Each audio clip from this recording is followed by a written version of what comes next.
Hi, everybody. Thank you all so much for joining us today. My name is Cindy Yunan, and I am the Charity Marketing Manager at CanadaHelps.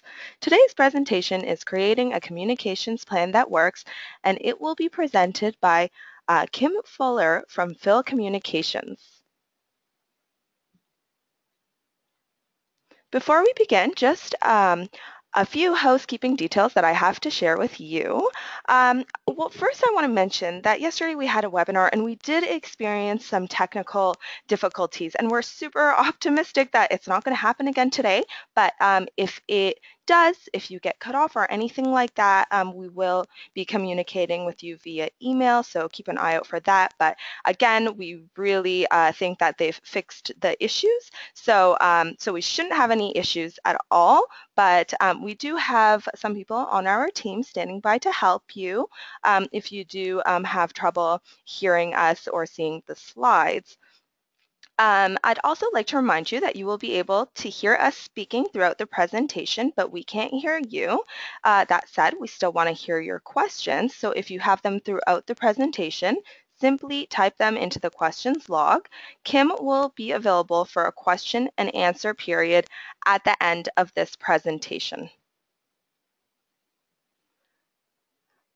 If you're having any trouble hearing us, simply turn up the computer's volume. If you continue having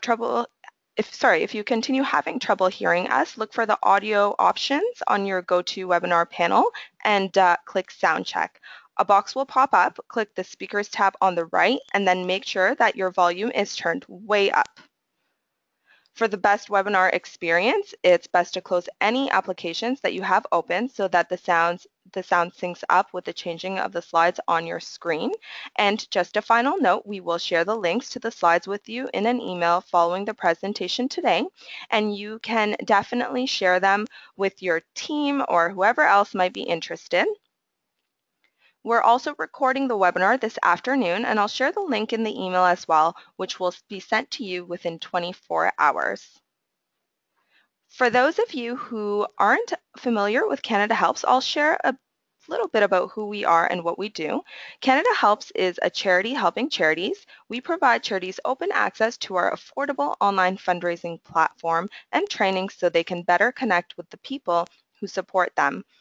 And for donors, we offer a one-stop shop for donating and fundraising for any registered Canadian charity online. Since 2000, over 1 million Canadians have donated through CanadaHelps, and together we've raised over $550 million in donations. Okay, now I know you guys are probably dying to get started, so I'm going to go ahead and pass it on to Kim, who will talk to us about building a communications plan. So just give me a little second while I pass the controls on to her.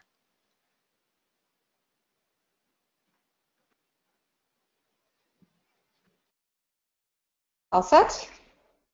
All set, Kim. You sound great. Great. Thank you. Hi, everybody. Really happy to have you all here with us today. Talking about one of my favorite topics. Just to give you a little background on myself, I am the founder and creative director of Phil Communications, located in Montreal.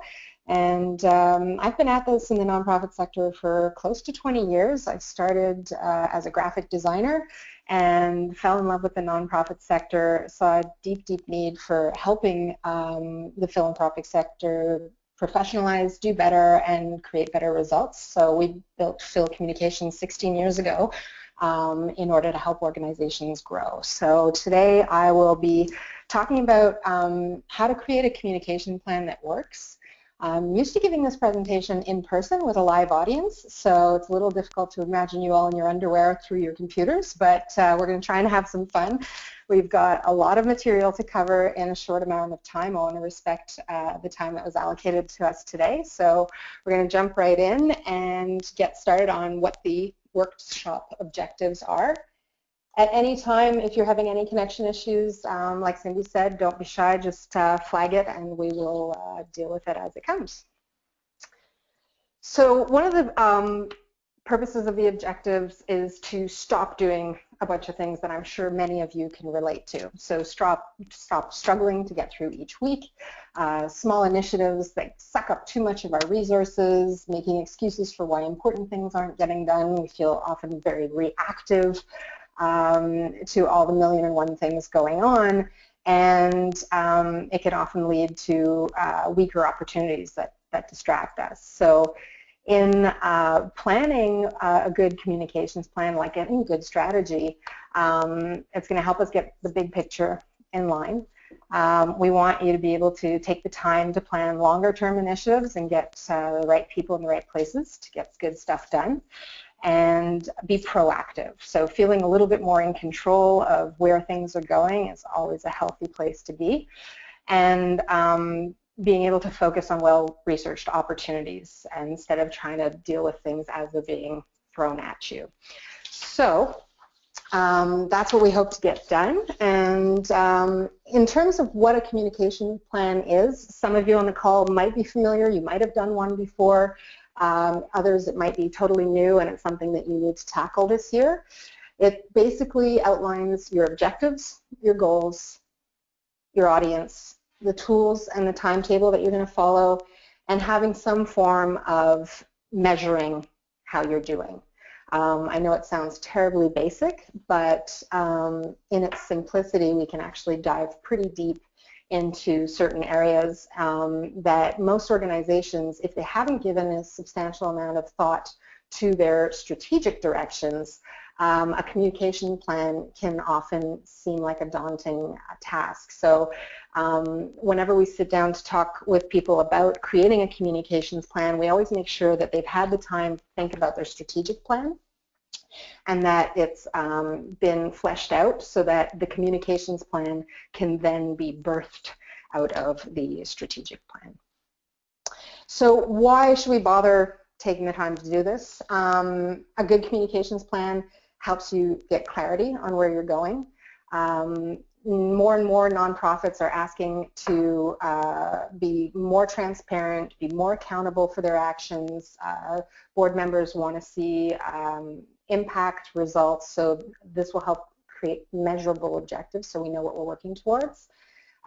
Stronger communications with your either donor base or members base, your prospects, and just feeling more productive, getting the most out of your team and your time, and whatever little budget or big budget that you may have. In most cases, many organizations tend to struggle with how much they can allocate towards communications, so getting some clarity on that is really key in this communications plan process as well. So we all know that you've got better things to do than taking care of communications. So a communications plan is going to help you lay out the plan, stick to it, and help you better manage the needs and expectations of your stakeholders. And by creating a more consistent and effective messaging, then you're really going to be able to solidify your place in the market. And even though we're all working for wonderful causes, it's becoming a much more competitive space.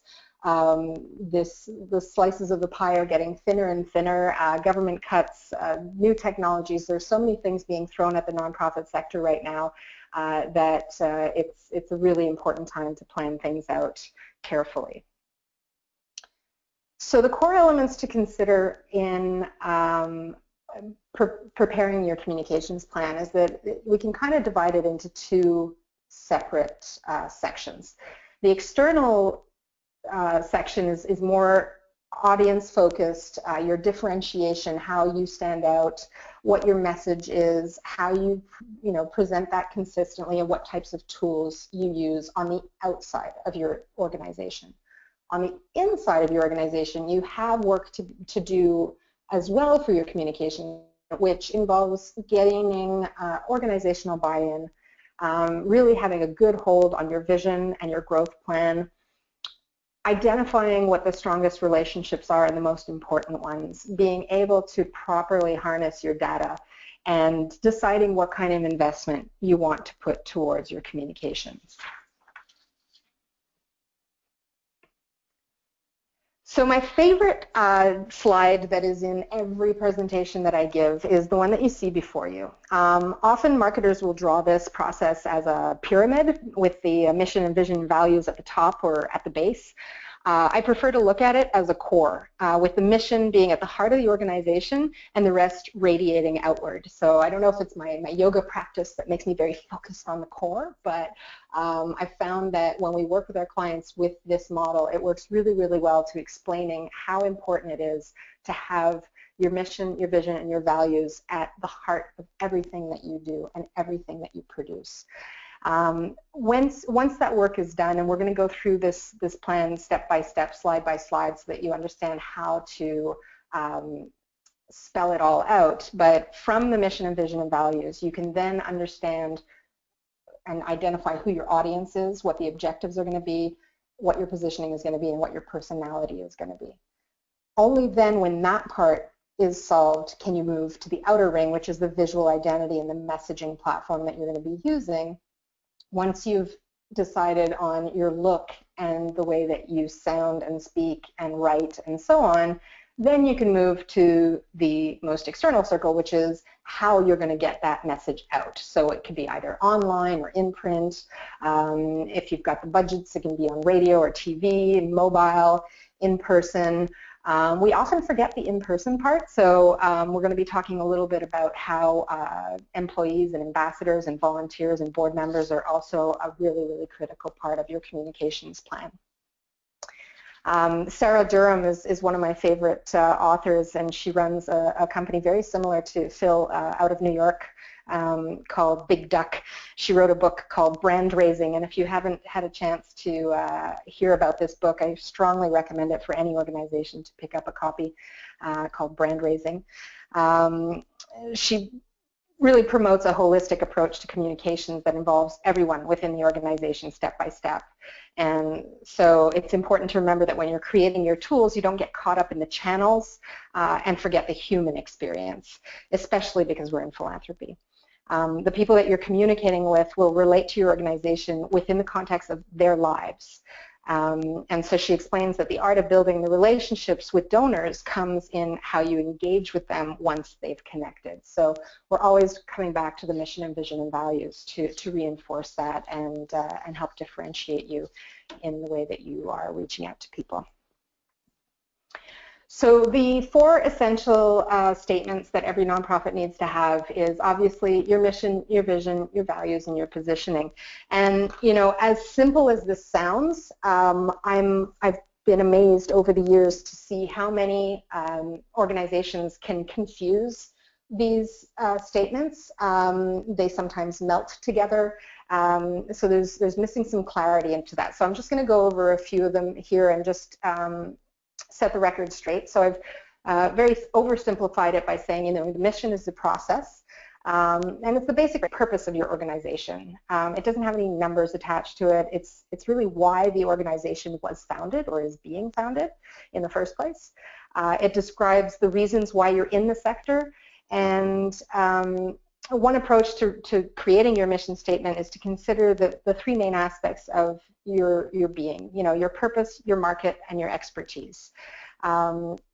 So it's important to get a good mission statement written, one that everyone agrees on, so that you have what we'll get to shortly, which is your elevator pitch, and that's going to be part of it. The mission, the vision, on the other hand, is more about the result of where you're going with your organization. It's really big picture. It sets the direction for future actions. It's the guidepost for making decisions about new services or projects, and can be a key motivator within the organization. So it's important to really distinguish your process from your results, so therefore your mission from your vision. The values touch more on an emotional side of things. So your values are more of a statement of the principles that are held most dear by the leaders of the organization, and they take on almost like a code of ethics or a promise to the stakeholders. And it's also an expression of how the organization will conduct itself, and it's a promise that we're making to our constituents. And many organizations, you know, will get their mission and vision. More and more we're starting to see the importance and the fact that organizations are starting to include their values as part of their core statements. The positioning is equally important, and it's really the reason there, the difference. how the organization will differentiate its operations and services from its competitors. Again, in the nonprofit world, the word competitor seems like an ugly word, but it's a very real one, so we can't ignore it.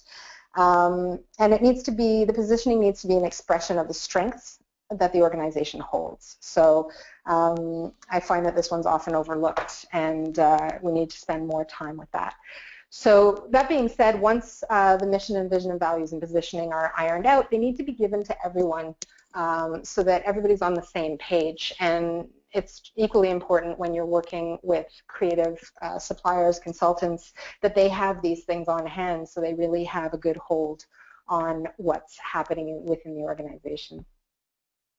So one of the tools that you can do is just print out this sheet and keep it in front of you as you're doing these exercises with your team or with a consultant, to just keep in mind that the mission is the process, the vision is the results, the value, emotions, positioning is the difference.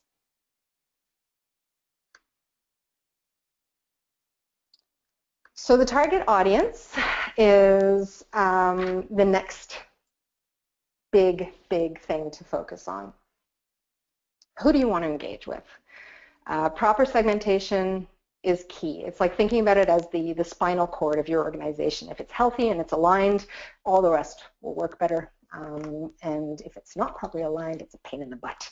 So I'm often reminded of a quote from Jay Levison, who wrote the book Guerrilla Marketing, and he said, segmentation is saying something to somebody instead of saying nothing to everybody. So proper audience segmentation will help you to better understand the audience and the needs and their wants, get useful information to the right people, make decisions with an audience-focused mindset, and refine your communications plan to make sure that you get the most success out of it. So when we look at audience in any size organization, there can be multiple players involved.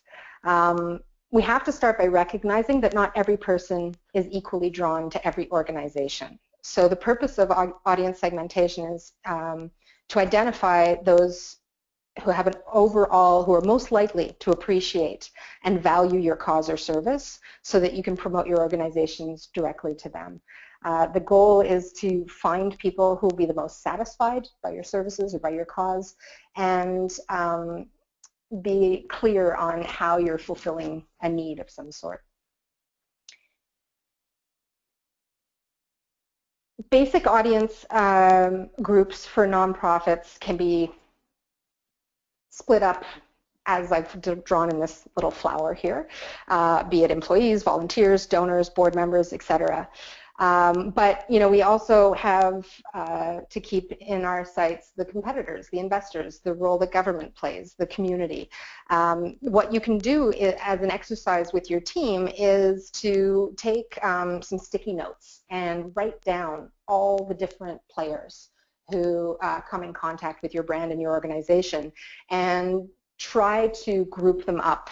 We usually recommend keeping it to 4 or 6 main categories, and you can work on a big empty wall or a whiteboard to map it all out, and then when it's clear, you should document it and share it with your team for validation.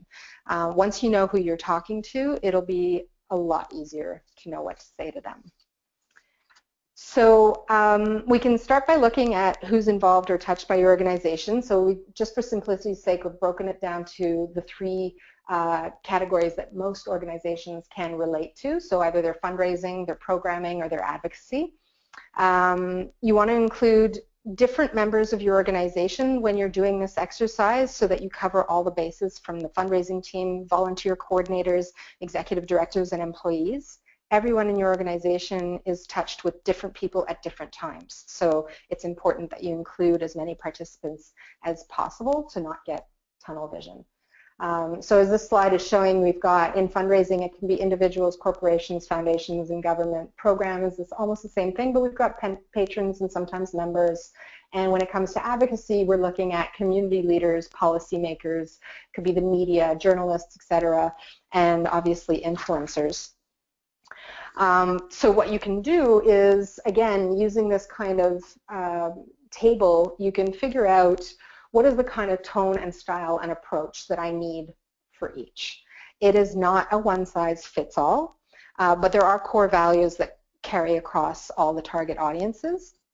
And you want to figure out who those people are, and we found that one of the exercises that helps us develop good communications plan is by kind of creating these personas. So, for example, if your organization was doing exercise, you could imagine, let's say Suzanne. She's 43 years old. She's just had a recent diagnosis. She's well educated. She's active in her community and her kids' school. She's affected by ovarian cancer. Her primary focus is going to be finding treatment and getting healthy so she can get back to raising her young family.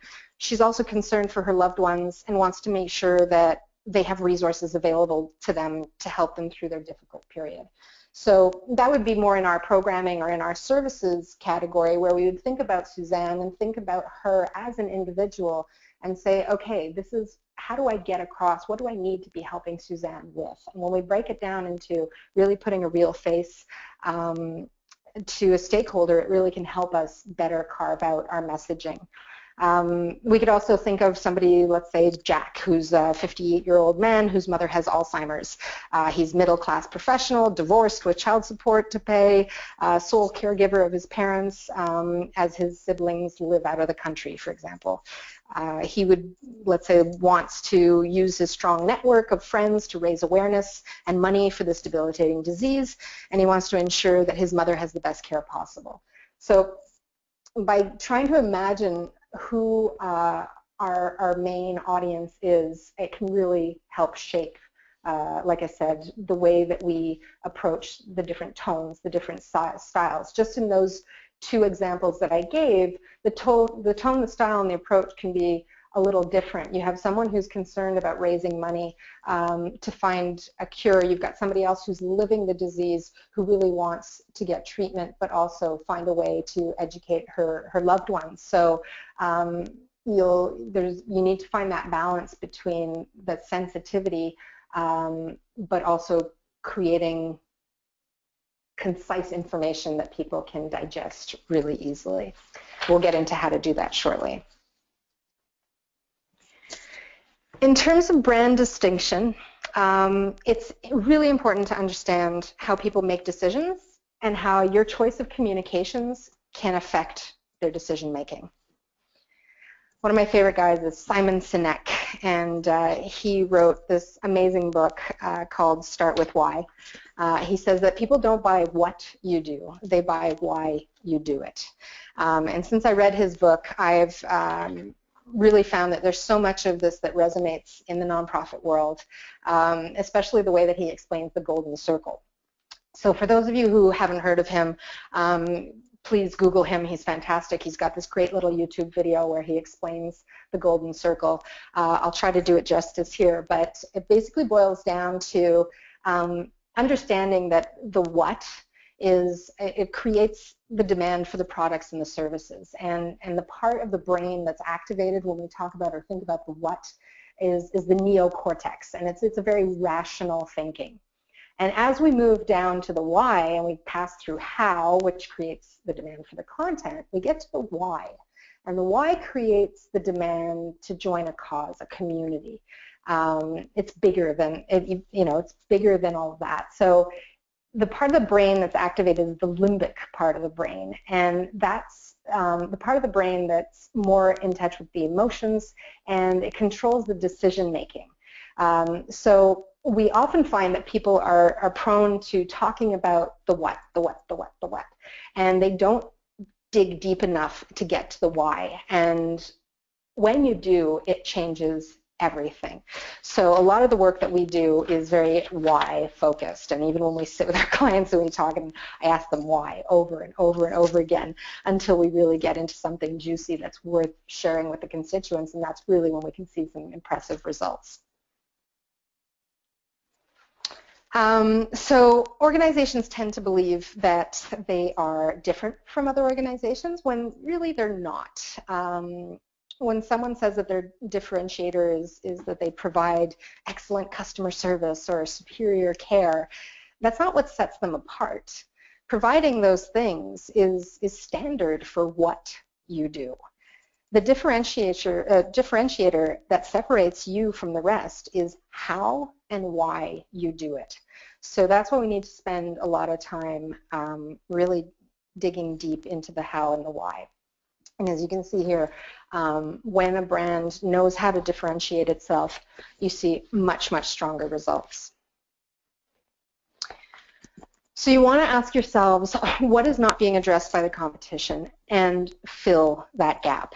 Every organization can differentiate itself in some way that's significant in the marketplace. So no matter what the size, industry, or regulatory restraints, even if you have common services or offering, even if you have a small budget, big budget, if you're a young organization or have been around for decades, there's got to be something that you guys can pinpoint that will be significant to your stakeholders and to your donors that your competitors don't often offer.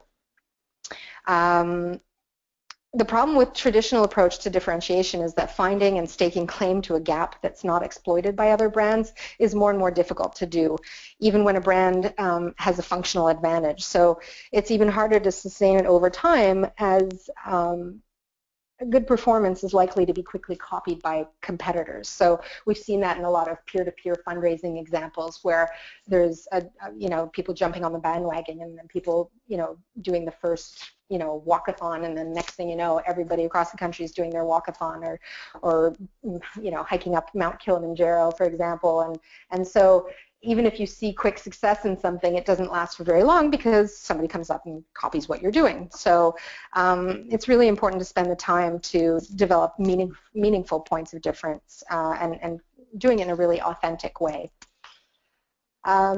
So if you don't create your own message, you're basically promoting someone else's. The example that I think of most is when I see a giant billboard for coffee.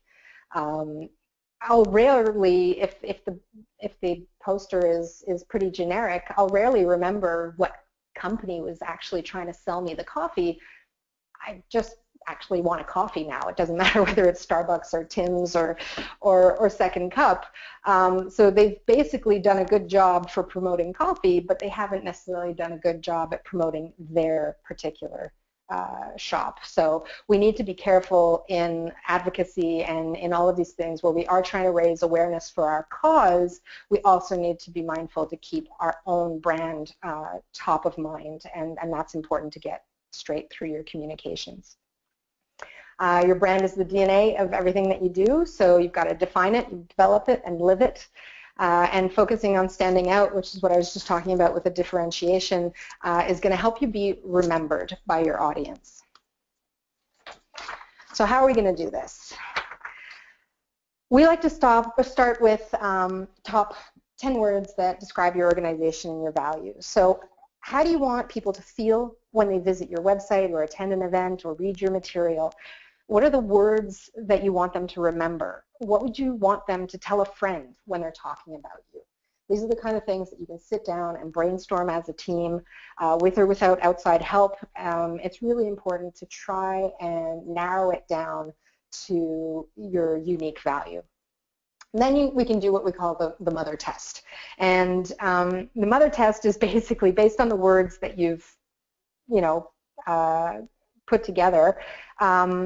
Taking a look at your brand and your identity, what would you be proud to show your mother? Does it align? Does it make sense? Can you explain it clearly and get a positive feedback from it? Is it an experience that somebody would be proud to share? And if it's not, then we need to work on that. It's always good to get out of your immediate circle and test your messaging on people who are less familiar with your work, because we tend to be a little too siloed in our approach and end up preaching to the choir, which doesn't really help us get our messaging straight for a larger audience. The boilerplate we're going to talk about very shortly on how to create a good elevator pitch, and we'll get into that in the next few slides.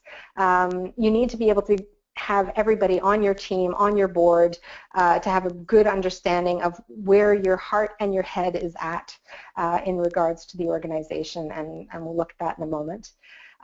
Needing to make it your own is super important. Like I said, we're talking about differentiation, making it unique. And people really take ownership of a brand that they love. We can think about some more commercial brands like Apple or BMW or Volkswagen. They all have their personalities and their uniqueness, and we get an attachment to them, and they become part of our lives. And there's no reason why we can't create that with our nonprofit brands as well. And focus on being you. We're going to talk a little bit about copycat issues and drawing inspiration from elsewhere, but it's really important that you know who you are as an organization, and as you grow, to pay attention to that growth as well. So building a strong message is part of your communications plan. According to Millward Brown, where we just saw the slide earlier, brands with a strong, clear, differentiated position are more likely to have a stronger impact, which relates to future growth, obviously. If a brand is seen as unique, you're much likely to have stronger brand equity, which is what I was just talking about. But what happens is, you know, how do we balance, and this is a question that we get a lot, is do I position the organization on a more emotional side or a rational side? You know, when we do campaigns, people are always asking, should we go for the pulling on the heartstrings? Should we do a shocking campaign, or should we just be more factual? And there really isn't a clear answer for that is, you know, a blanket statement for all organizations, but we have seen that the strongest brands are have a good mix of rational and emotional appeal. And it does have an implication on the marketing activity, and that the communications that are built on a rational and emotional level are almost 10% more likely to generate positive results than material that depend only on rational or only on emotional strategy alone. So it's important to consider that in your mix as well. The elevator pitch. This was really fun because I was teaching people how to do this for a really long time, and then when our company was growing, we had to do our own homework and have a taste of our own medicine. So for having lived this, I know how difficult it is to practice what I preach, and one of the most important things that nonprofits can do, especially if you're an executive director or in a leadership position within the organization, is that you have to have a strong elevator pitch. You have to be able to sum up your programs and your services and communicate them very clearly, very quickly, and at any moment when you have opportunities. So an elevator pitch is simply a short description of what you do and why it's important. You should be able to deliver it in the time that it takes you to ride an elevator, so it's typically 30 seconds or less. It should say a lot in very few words, and it should be an overview of your organization and grab the listener's attention to make him or her want to learn more. It's also important after you've done your elevator pitch to not forget like a little call to action or a question at the end that makes the nonprofit makes you responsible for following up, and it puts you in control of the next steps, which is important given that your ultimate goal should be to get an opportunity to share more about your organization with the person that you're talking to. So there's a little exercise that you guys can do. If I was doing a workshop, a half-day workshop, we would be doing this together, but I'll leave these slides for you to do with your team at a time that's convenient for you. So when you're working on your pitch, you want to look at what are the 3 key words that describe your organization's best qualities quickly and clearly. And here you really need to force yourself to use some really, clear words. The internet, look up some words that really describe best what your best qualities are, and so you can jot those down. And then you want to go and look at what is your X factor. So what's at the core of what you do, and that can be best answered if you formulate it in a sentence like, we are at our best when, and then you fill in the blank. What is your biggest strength, the knowledge and skills that you have? So this is where you can say, we are recognized for, and fill in the blank. And then what's your superstar quality? What sets you apart? So this is where people can comment on your ability to, and then you fill it out. So what does this look like? If I took, just as a simple example, when we did this exercise, we included all the members of our team, some outside contractors that we work with, some clients, and so on, and we did a brainstorming session. And the one that we created for Phil Communications sounds a bit like this. So we use our marketing skills and creativity to help nonprofits. Known for our philanthropic passion, we craft thoughtful fundraising campaigns, branding projects, and online initiatives. Using our expertise in communications, we advise our clients and deliver concrete results that have real impact in our community.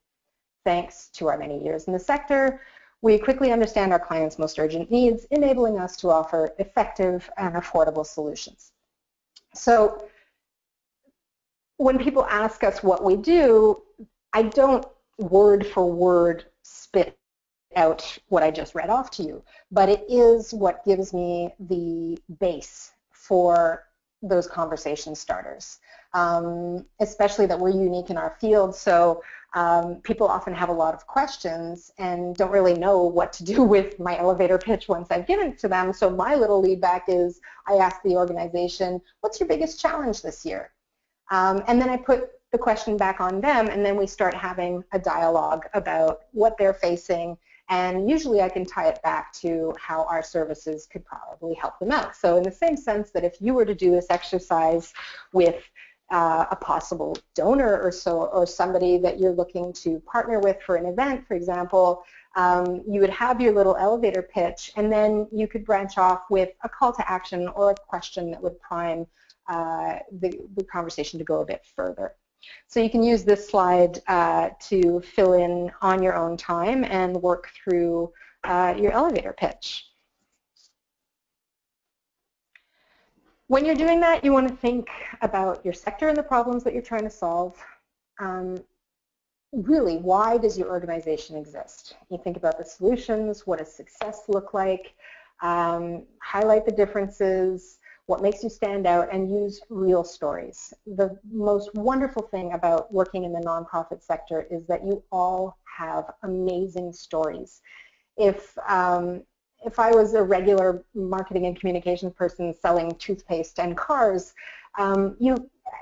you have to make up marketing stuff. But in the nonprofit world, you have real stories that you can use.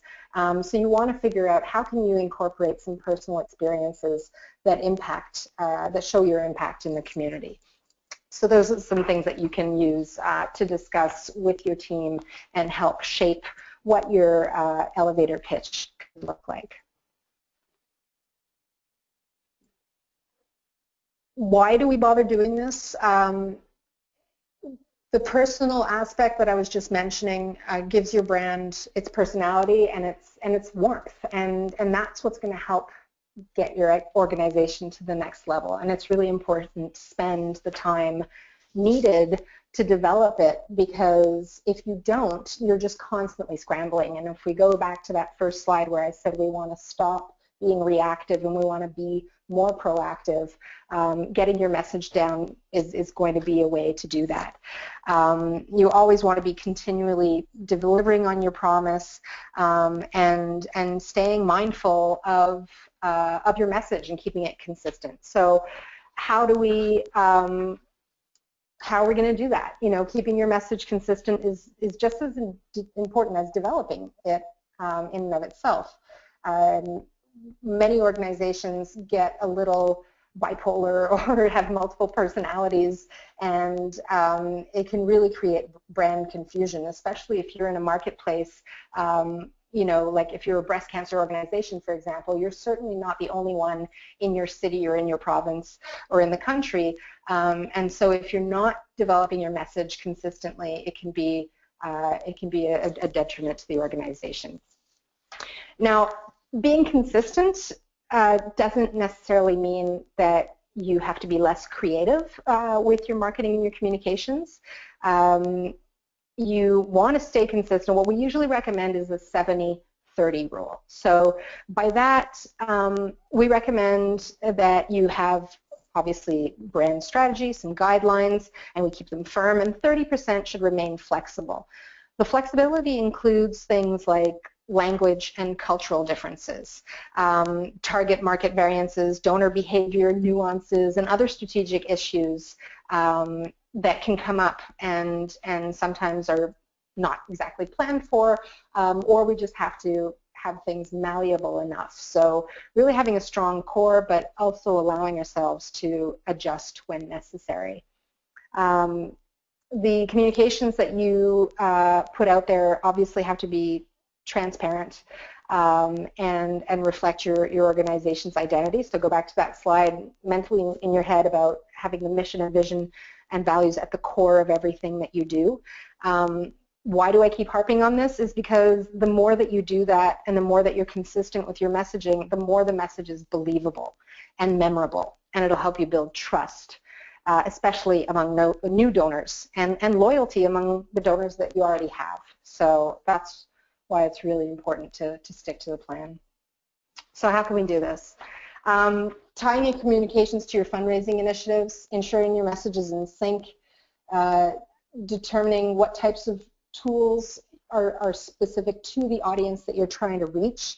We've seen a lot of people trying to use newer technologies to reach their audiences, and their audiences aren't even using those technologies. So we have to put the audience first, which is why at the beginning of this presentation the focus was on really segmenting your audience and knowing who you're talking to. Using the stories, like I said, we need to touch donors' emotions and show the difference that you're making. So it's important. You know, we live in a 24/7 world, and it's not realistic for any size organization to be dedicating full resources to social media updates and so on and so forth, but you need to keep your audience informed and excited about your cause. So releasing good news as it happens is really important. Your staff should be looking for good news and good stories to share on a regular basis. You can be using social media, press releases, case studies on your website, and in email communications to get the word out about the work that you're doing, because people aren't willing to sit around and wait for a newsletter that only comes out every 5 or 6 months. They want to know what's happening. If they've given you a donation, they want to see their money in action sooner than later if you want to keep them on as a donor. So being aware of what you're doing and why you're doing it, super important. I know it sounds like a very simple thing, but we often get very distracted. I think that nonprofits have a hard time distinguishing between what's urgent and what's important. So something may seem urgent, but may not be important. So we have to stick to the important things that will yield the greatest results. Tools and channels, I could probably do a full hour just on the multitude of options and choices available to nonprofits today, both the affordable ones and the expensive ones. It can be in print, online, in person. There's so many different options to consider.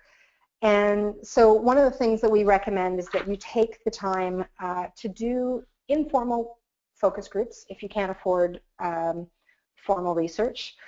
You can use the internet to find statistics and articles of good stories, of success stories, and find out why they were successful. One of the biggest mistakes that we see nonprofits making is that if there's this kind of keeping up with the Joneses thing where they're always looking to the competition or to other organizations to draw from, and it's a little scary because they're about to copy something that another organization did when they don't know if it was a successful campaign or communications tool, and they're likely not to have the same mission and vision and values. So, you know, it's really important to stick to your own material and develop your own things. And it's, of course, you can draw inspiration from elsewhere, but really think before trying to flat out copy something that somebody else has done. And the communications plan will allow you to enumerate the different initiatives that you want to take on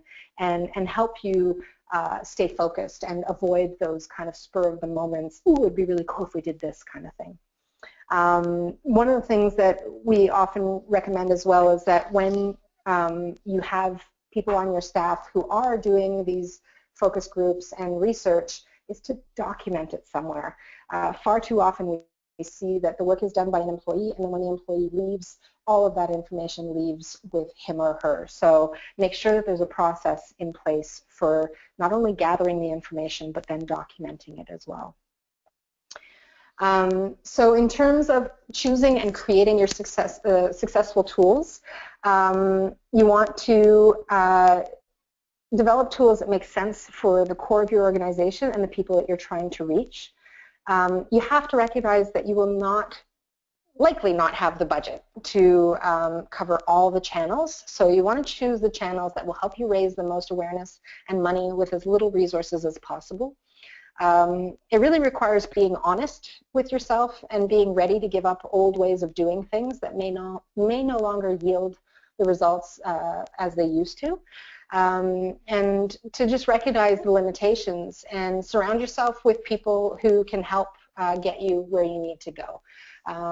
Organizations often try to do things internally. Don't forget you have a board. Don't forget there are really great people out in the sector who can help you do the planning. This is just a couple of slides on an example of how in your communications plan you can define real goals, methods, tools, and the resources you need to allocate to them. So let's just take this example. It's a fictitious situation, obviously, but this is referring to internal communications. I often see that organizations, they'll complain that the right hand doesn't know what the left hand is doing. So internal communications is becoming more and more critical for organizations to grow and to be strong. So let's say that the desired action here is to create better corporate culture and inform our staff and volunteers so that they have a shared vision. And the communication type is going to be informational. The audience is internal. And then we need to formulate the goals. So the objective is to increase and improve internal communications. The task becomes sending out a regular news about decisions being made within the organization and where the organization is going. The audience, we're defining it as staff and volunteers. And the timeline is 3 months to get it set up, and then from that point forward have monthly touch points from there on in. So if we were to formulate the communications goal, it would sound a bit like this. Within 3 months, all employees and volunteers will be informed regularly on organizational decisions and orientations by means of an internal newsletter. So there we have the duration, the proportion of the audience itself, the objective, and the task. Really simple. The activities, a monthly newsletter. It's going to be an electronic newsletter, so it'll be sent out by email. Why are we doing this? What are the benefits? The reasons for doing it is that in the process of producing this newsletter, we will seek the cooperation of the employees and volunteers, and they'll be involved in the process, and it'll foster a greater sense of belonging and help break the silos between the department. Then we're going to decide who's in charge of this project, and we're going to put Denise in charge of it.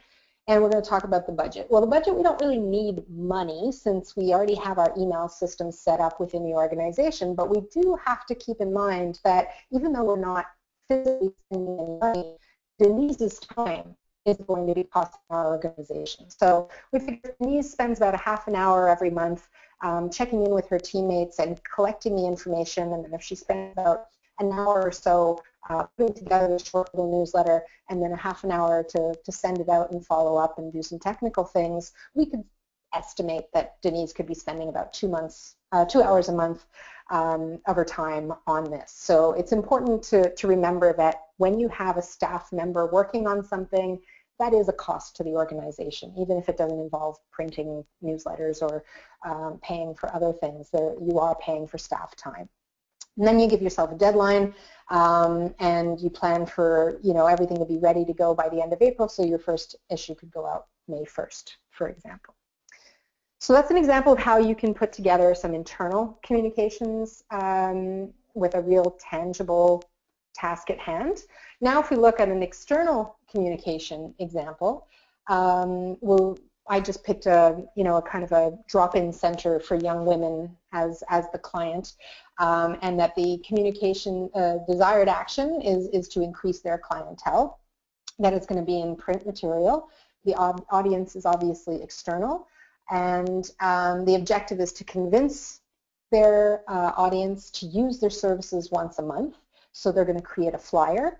The audience is young single mothers in the neighborhood, approximately 16 to 25 years old, and they're going to do this over 12 months because they've got a lot going on. So the goal becomes our organization wants to convince 20% of young single mothers aged 16 to 25 to use our services at least once a month 1 year from now. So they know that as soon as they print their flyer and hand it out, they're not going to get 100% of all mothers, single mothers, to their center. So let's be realistic. We're trying to convince a portion of that audience. So they've set their target as 20% of all single mothers in the neighborhood. So we have a geographic boundary and we have a percentage that we're aiming for. And we want those young women to come into the center once a month, and we're going to give ourselves a year to reach that goal. So the activity is going to be a handout of information, and the tool is going to be a pamphlet or a flyer. And the reasons for doing this is by handing out pamphlets at a grocery store or a financial institution, for example, we're likely to encounter our target audience and present our information to them without pressuring them too much. Like banking or grocery shopping, we need to convince them that coming to our center can be part of their routine. So that's just a bit of the rationale as to why they would choose to go that way versus another marketing tool. We're going to put Mark in charge. He's the program director. We're going to give him a budget for printing, a budget for graphic design, and some time of his to work on the content with his team. And then you give yourselves a deadline and the print, and then you're going to, you know, set your distribution deadlines as well from there on in. So that gives you a bit of an example of how to create external communication targets and internal ones. We have a little bit more to cover, so I hope you're all still with me. We're going to talk about the internal work and why it's important to focus inward. Before we can get talking to the rest of the world about what makes our organizational wonderful, we need organizational buy-in. Your communications are only as strong as the people who deliver them, and this includes your board. I sit on 2 boards, and I can tell you firsthand that it's lovely to have all of these volunteers, but if you don't give them the tools that they need to go out and be strong ambassadors for your brand, you're really missing some wonderful opportunities. So it's important to keep your board informed of all the wonderful things that you're doing, and even consider creating a communications committee on your board if you don't have one. If you could develop a formal committee where you can encourage the board to help on either a regular or on an ad hoc basis. They can review the communications material, they can identify gaps for you, and you can find a board member who has expertise in that area who can help support it or lead it for you. If you ask, I'm sure you'll be able to find some really great talent to help you out. And not to be shy to ask the board for using their connections. You know, the budgets can be tight, and you know, it's important to ask the board members to reach out to their networks to connect you with some communication professionals who can help as well. So how can you do this? Providing your team with the mission, the vision, and values document, that boilerplate document that I talked about earlier, your brand book. Organizations that produce a lot of material, sometimes it doesn't make its way to the board, and it's really important to provide them with the material that you distribute to the public audience, and to be able to, at board meetings, always carve out some time to tell a really great story of someone who benefited from your services, or a volunteer who had a really outstanding experience, and share those good stories, because those are the types of stories that your board members will be proud of, and they'll be proud to share. Whether you run, a small organization or a large one, you need to have a brand book. You need to make sure that people know how to use your logo and your materials in a correct way, so that you don't run into any issues of people kind of running off and doing their own thing. In terms of brand vision and growth, make sure you have checkpoints throughout the year. And this should be in your communications plan. You need a timeline for when are you going to check in. How are we doing? Is our plan realistic? What do we need to adjust? What's the feedback we're getting? Have we accomplished our milestones? Yes. What's our next one? If we haven't, why? What needs to be adjusted? These are all things that sound so simple to do, but we're not scheduling the time to do them. And if it's listed in your communications plan and as a list of action items, you'll be more committed to doing it. One of the things that can help in all of the work that you have to do to research your own sector and your own niche within that sector can be doing focus groups, surveys, communications audits. That's one of the first things we do when we do a communications plan with an organization, is we sit down and we look at what's been done so far, what's effective, what's not, what needs to be thrown out, what needs to be redesigned, and so on and so forth. And then using the internet and other cost-effective ways of doing research is also a good way to help back up your arguments for your cases for support, and so on and so forth. There's so much being shared in the nonprofit related research nowadays that can really give you good arguments to why you should go in one direction or another if you're not working with a professional for developing your communications plan. I don't have much time left, so I'm going to skim really quickly through these next few things about relationships. Obviously, the nonprofit relationships are key to everything that we do. Coming back to the flower that we were talking about earlier, all these different players that are involved. Now you start connecting why consistency is so important. Because all of these people, once they've been served up a consistent message, are going to be able to help you move your brand and your organization forward. There's so many different ways that you can engage people and create momentum. You just have to plan for it. The time that you invest in maximizing these relationships is going to be well worth it. And we know that developing stronger relationships with the people that we already have on board requires a lot less effort than building new relationships and introducing ourselves to new people. So start with the ones that are closest to you, the lowest hanging fruit, if you want to call it, and grow from there. Some of these ideas, which I'll let you read on your own, about how you can work into your communication plan to go and get some support from those outside networks, either by suppliers or other organizations, and just sharing victories and shared experiences within your sector. Those are all great ways to create content. Often clients that we work with are terrified of that blank page or not knowing what to put out in social media or on their website, but there's a wealth of content that can be shared, and I'll leave those ideas with you. In terms of metrics, I really won't have time to go into this topic as much as it deserves, but I wanted to stress the importance of measuring what you do. There's no way to know what you're doing and how well you're doing it unless there's a starting point. And there isn't a one-size-fits-all approach to measuring the effectiveness of your communications tools. But today, with Google Analytics, Facebook Insights, MailChimp, Constant Contact, all of the tools that we have available to us, it's really just a question of looking under the hood and understanding what's working and what's not. Especially with email marketing nowadays, people are getting to better understanding whether their constituents are interested in the content that they're sharing, and being able to make adjustments as necessary.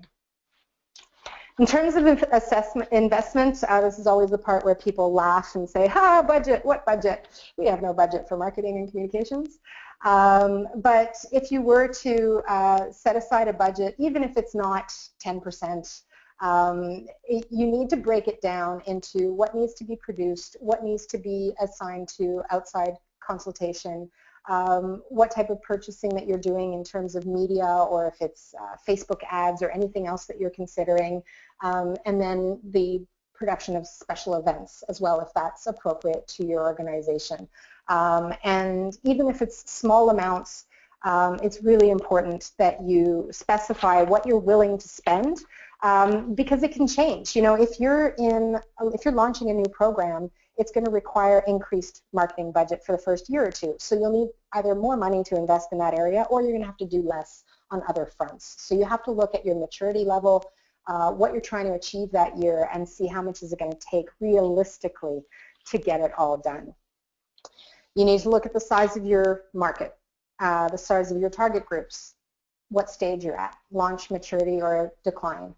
And what your projected revenues are in terms of your grants, your donations, and if you make any money off of your services that are offered. All of these things come into play into how much you can dedicate to spending on communications.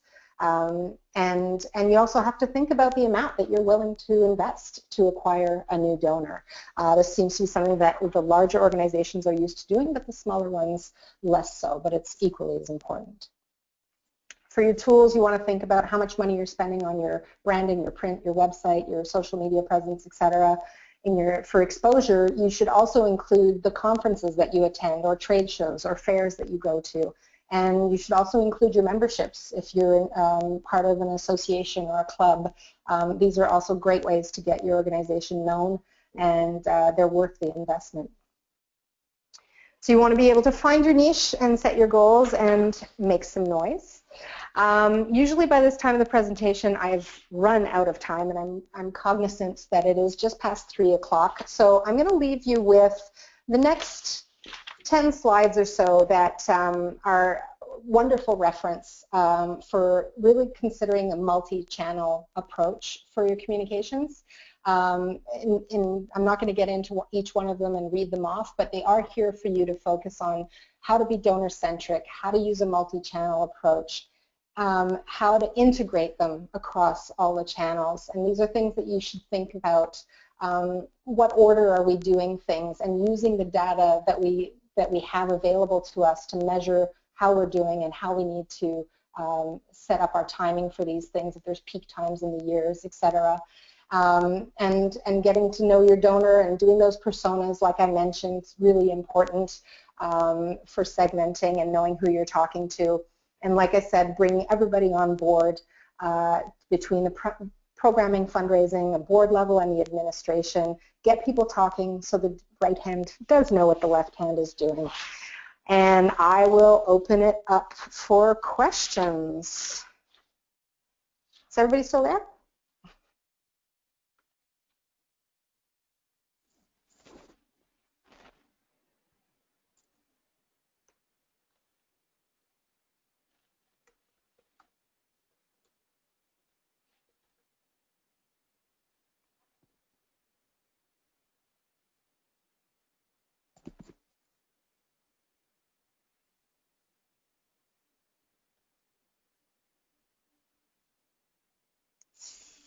Cindy, are you still there?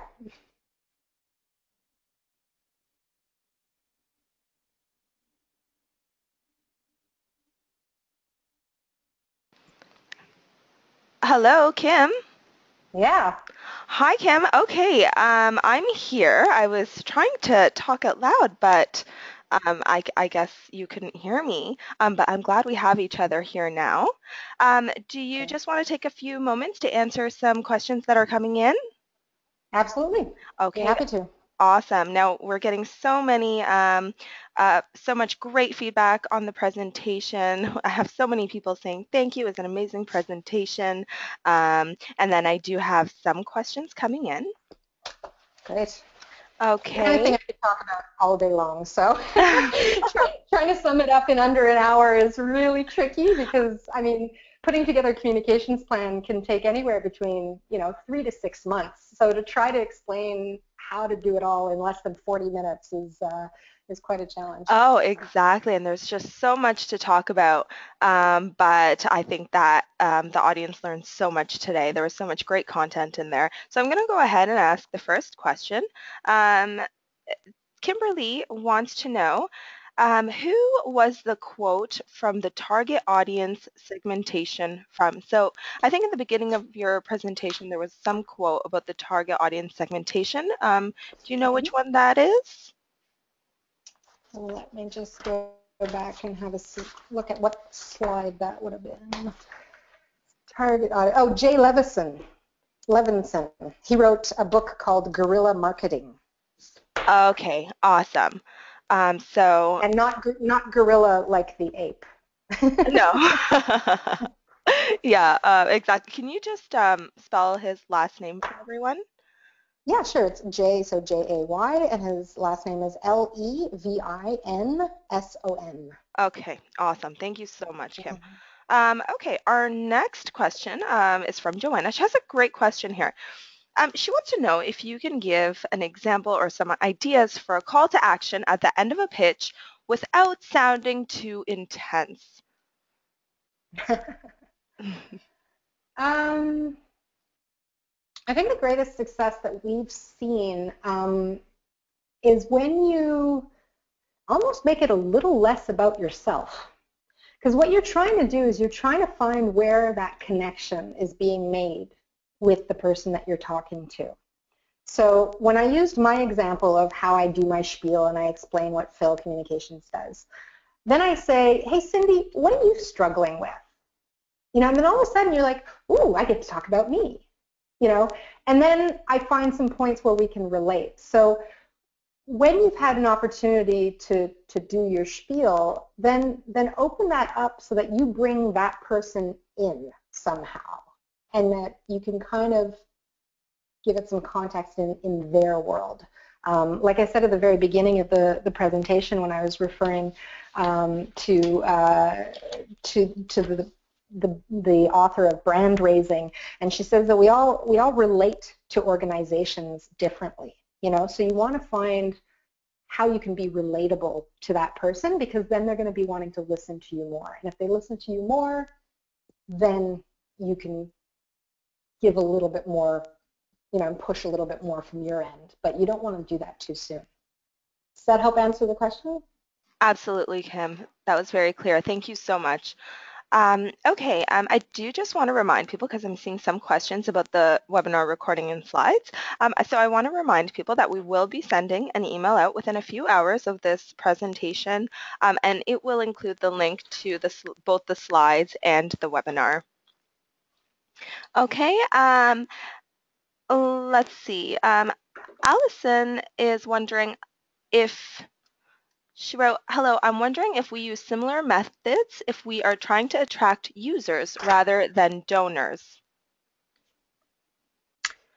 Yes, similar methods can be, and that's part of the segmentation that I was talking about earlier, in that you have your fundraising style, tone, and approach, and then you have your services or your users style, tone, and approach as well. So it is a slight modification. It comes down to making those connections, right? You need to create a meaningful relationship with the people who will be. So if you're offering a service, how is it relevant to them? What are they going to benefit? What makes your service exceptional that they would choose yours over any other?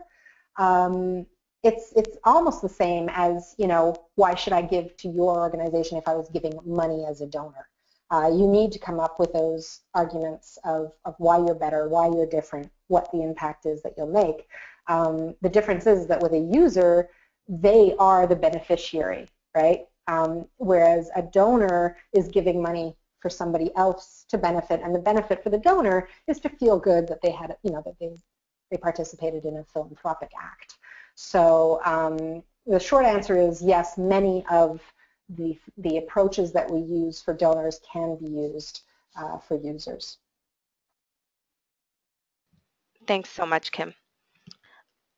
Okay, Kim, I have a really great question from May. How do you handle resistance to communications techniques in an organization? Story of my life. Is it possible to get more specific? Are you talking about like from an organizational buy-in standpoint? Are you talking about from a leadership standpoint that they don't put enough, that they don't seem to care enough about communications, or is the resistance coming from the audience? Kim, we can give May a couple of seconds to maybe elaborate on that question. I know she's still here. I hope she's still here. And while we give her a minute to get back, I have a question from Lisa. I'm with a very small and funds-strapped organization. Pitching time investment in creating a communications plan will be challenging. Any tips on first steps that could produce small, quick results that would help sell the idea to board and leadership?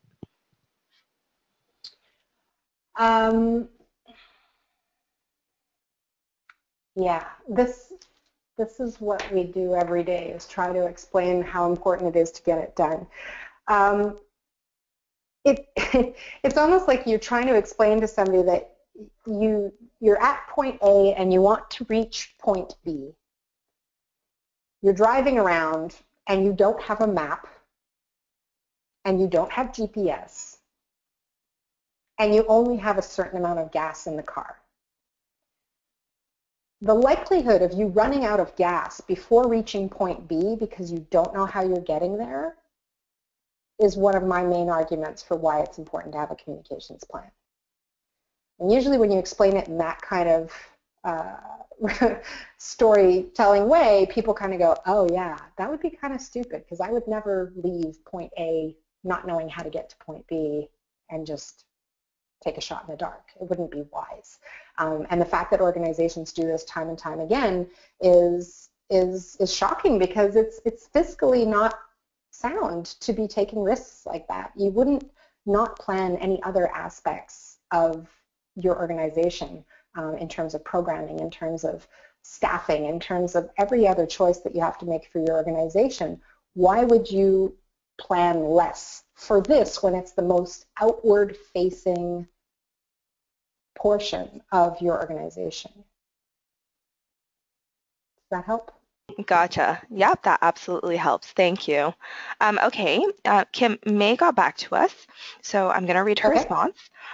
So her response is within the organization. So trying new trends and techniques to advance our efforts to our audience, making minor or major changes being the key word here to find different results. So essentially, when something isn't working, why not try something new to find a different result? The trying something new is what can be difficult within the organization at times. So how do you approach the change within without seeming resistant to what your boss is telling you? Right. Change is, such a hard thing for human beings to manage. It's almost like we find so much comfort in doing the same thing over and over again, even if it doesn't yield the results we want. We're too scared or too busy to think of doing things differently. And I think it was Einstein who said the definition of insanity is doing the same thing over and over and over again and expecting different results. You have to, especially in today's day and age, have a more adventurous take on things. Technology is moving at a blurring pace. It is changing the way that we reach constituents, that we recruit staff, that we get our messages across. We have no choice but to test and try. And what's great about having a communications plan in 2016 is that we can plan for testing and changing. And there's testing is available through tools like Constant Contact and MailChimp, where we can do A/B testing, and we can send out an ask and say, and have one that has a very big picture of a very sad child who looks very hungry, and we say give, and then we can do another one which tells the story, and it's more of a written piece that talks about this hungry child, and then we can see, does the picture get us more donations, or does the story get us more donations, or do we do a third one where we're combining a little bit of both, and then we measure and we see. And we have to be open to that now more than ever, because it's literally at our fingertips.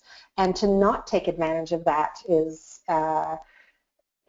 doing a disservice to the organization. Awesome. Thank you, Kim. And I can also add that the tests that can be done nowadays are so much more cost effective than they ever were before. If you were running a TV campaign or a billboard campaign, it would cost tens of thousands of dollars, hundreds of thousands of dollars, and if you didn't hit your mark, I mean, it would sting. Today, if you're testing out a few things in social media or on the web or even in print in smaller quantities, there's much less risk. So why not try? Yeah, exactly. Kim, do you have time for a few more questions, or would you like to take the rest? You do? Okay. Yeah, sure. Okay, perfect, because we still have a ton of questions coming in. Really great questions. Okay, so we have a question from here. He says, I noticed you use email, LinkedIn, Facebook, Twitter, and Skype on your contact information on this slide. Do you consider those the more important social media venues?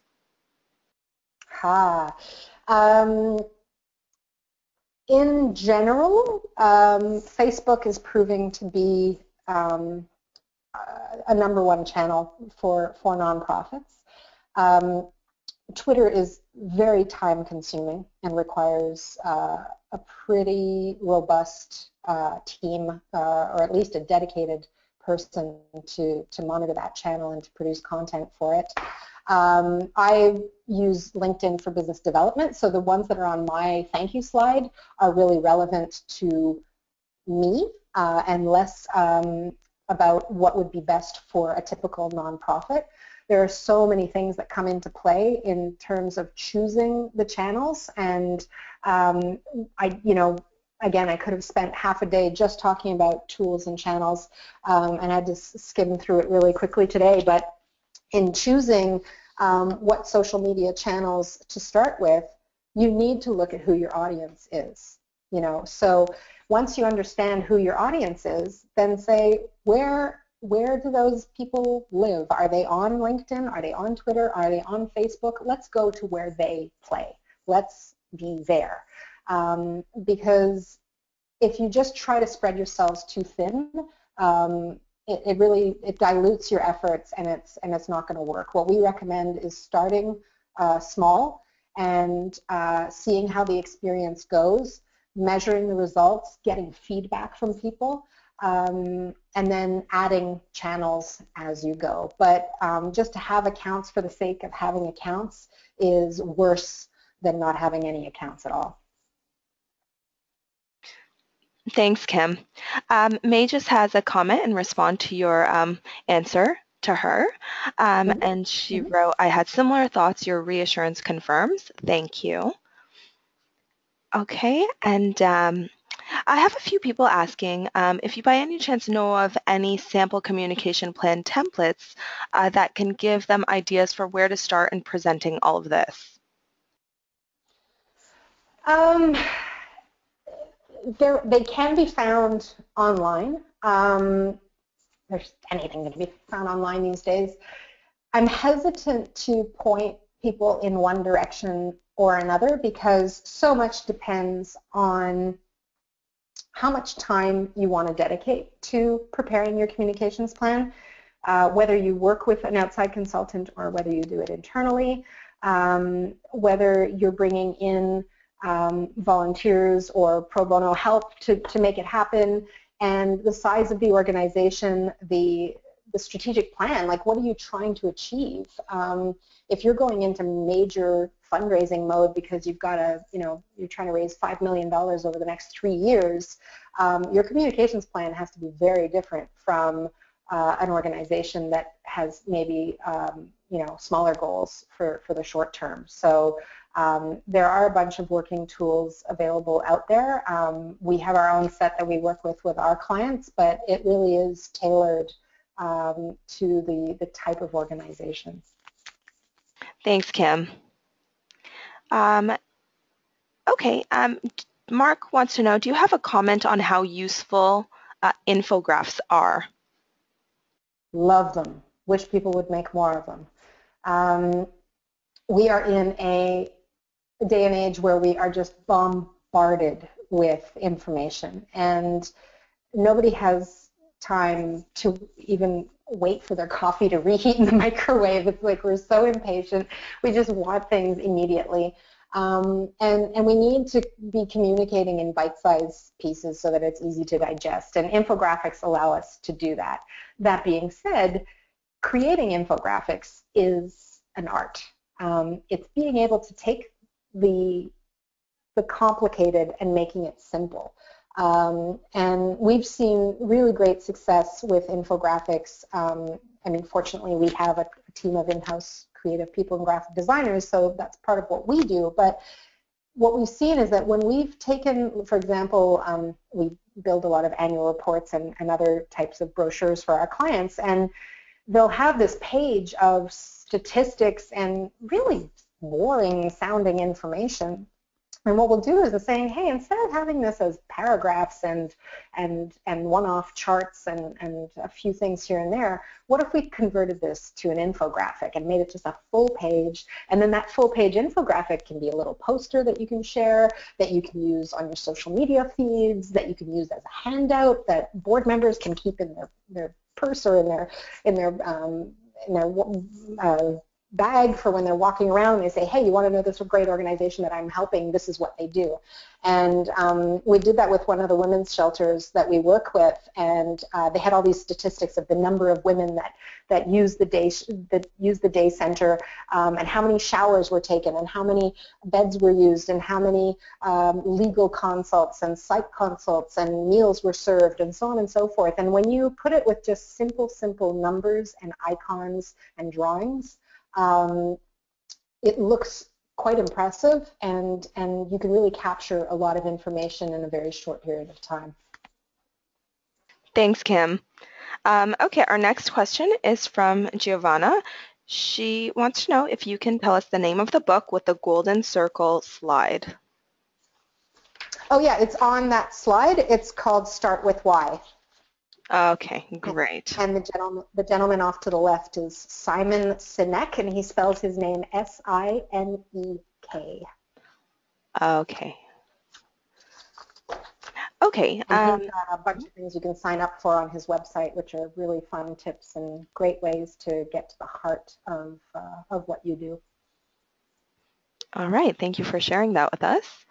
Okay, Kim, do you want to continue answering questions, or I just don't want to? Yeah, I've got a good 5 minutes more. If there's still, looks like there's still a bunch of interested people, so I'm happy to stick around. Okay, sounds great. Okay, Dave is wondering if you have any suggestions for the best activities or tools for communicating with large funders like foundations and corporations. The best tools? Yeah. For large organizations and large donors, was that correct? Large organizations and, yep, funders like corporations or foundations and stuff like that. Those are generally more targeted. So the material that you produce for them has to be treated differently. So if you're looking at striking a partnership with a corporate sponsor or getting some corporate support, it's a business relationship, but it's still a human one. So you want to be able to demonstrate that your organization is worthy of their trust and their commitment, and that you're looking at it long term.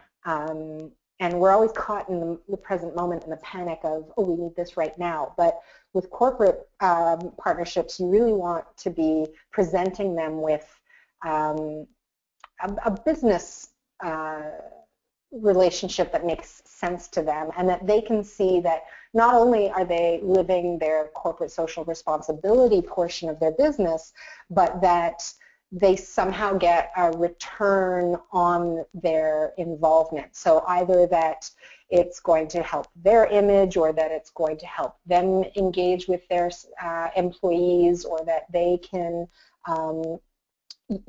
benefit from some marketing visibility. So you really have to have a deep understanding of what do they want to get out of it. And I've noticed that a lot of nonprofits tend to go into these types of meetings where they just rattle off all the things that they need. We need this, we need that, we need this, we need that, we need to try to get this done, try to get that done.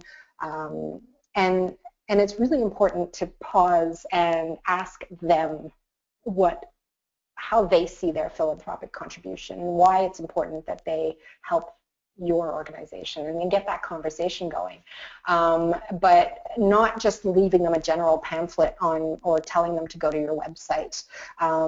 Sometimes I find it's often better to have an initial contact with a major donor or with a company, and then say that you'll follow up with some material, because on the spot you can't know what they want to hear from you, and you don't want to say the wrong things or leave behind either material that's going to overwhelm them or underwhelm them, which can be just as horrible.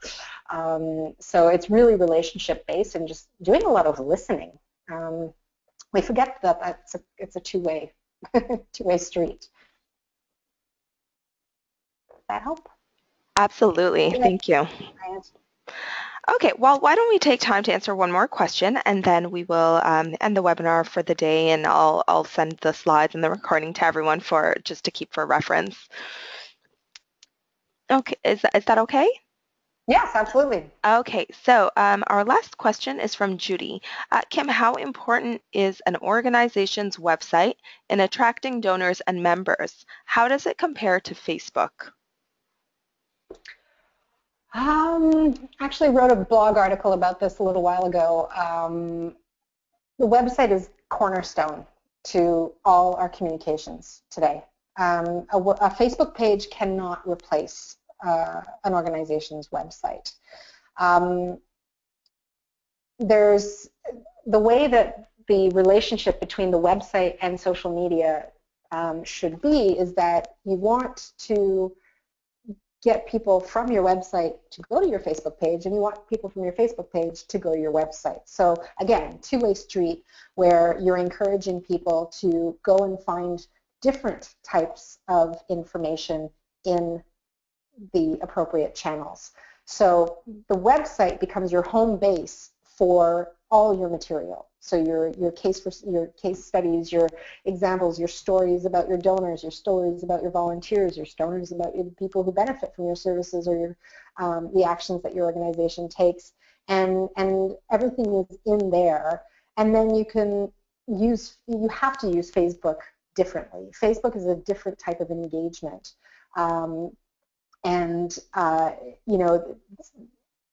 I could go on about inbound marketing and so on and so forth, but bottom line is that even if you're a small organization, you should take the trouble to have a website and have good content. It doesn't have to be tons and tons and tons, but it needs to be there as your point of reference. And from a donor standpoint, from a volunteer standpoint, from even an eventual employee standpoint, people go to the website to check you out. So having a good-looking, well-oiled, easy-to-use website is the best investment that any organization can make, regardless of the size of the organization. I